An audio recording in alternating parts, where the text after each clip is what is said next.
We're going to wrap up by fixing some common problems you may encounter while using these basic techniques. Again, if you have access to the project files, open up Chapter 3, then Vignettes 3. I'm going to open up this starter project. I've got a fun butterfly sitting on a stem, and I'm going to place it over this pointillistic background. I'm going to go ahead and use the mask technique to go ahead and create some transparency. I'm going to use the pen tool for something different. And I'll use Roto Bezier whenever I'm doing a loose mask, because that way After Effects will fill in the curved shapes for me in between where I click. There. Let's just go ahead and loosely finish this out. And I think I'm just going to include part of the stem like that. And close my path. There is my butterfly loosely masked.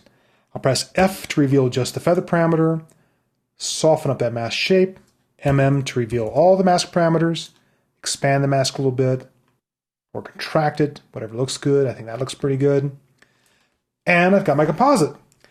One problem though, always remember to check later in your shots.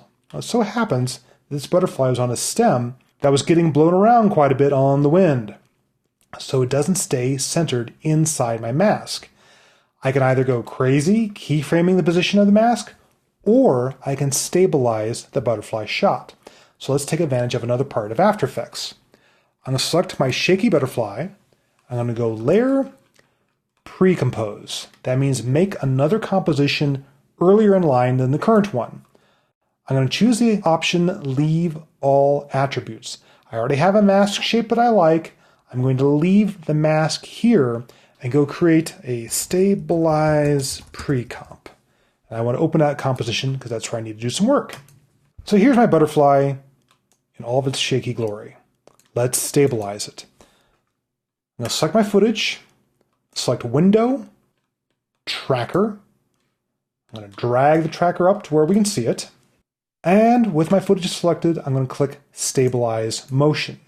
This opens up the layer panel for the footage and gives me a track point. Now I'm just going to do this quickly. There's lots of ways you can refine a track, but this one's not so critical.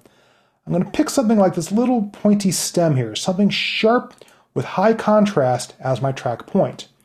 I'm going to go into my track options, very important. Decide what to track. Well, I picked something dark against a lighter background, so I'm going to go ahead and stay with luminance. I always want a subpixel position.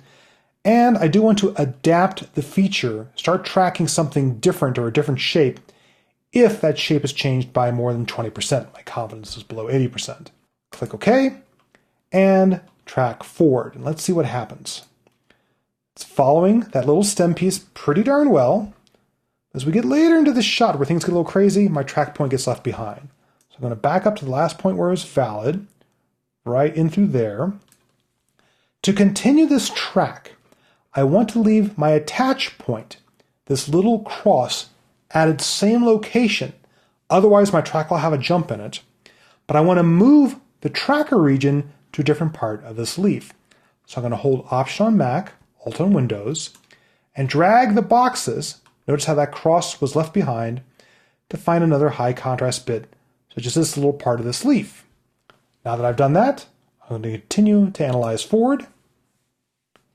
And it follows the leaf as it bounces around until things get so crazy that, again, I lose my track. So let's find out where I lost my track. Right on that bounce. So let's go before, hold down Option or Alt. Make sure you don't click on an existing keyframe.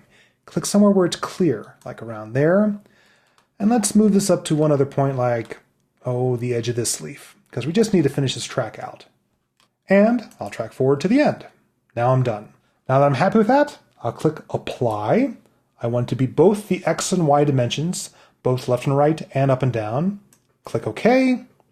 I've gone back to my comp panel, and I'm going to press 0 on the numeric keypad to preview. And you'll see that I now have a pretty stable butterfly. It's bouncing a little bit here in the wind, but that's nothing like it was bouncing before, where it was wandering all over the frame and even the whole stem was wandering around. So this is much better. I'm going to return to my first comp, my original stabilized comp, go back to the beginning, drag through, and you'll see the butterfly is indeed staying inside my mask.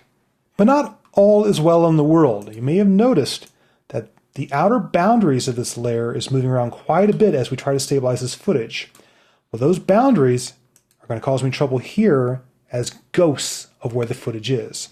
Let's fix that in the next movie.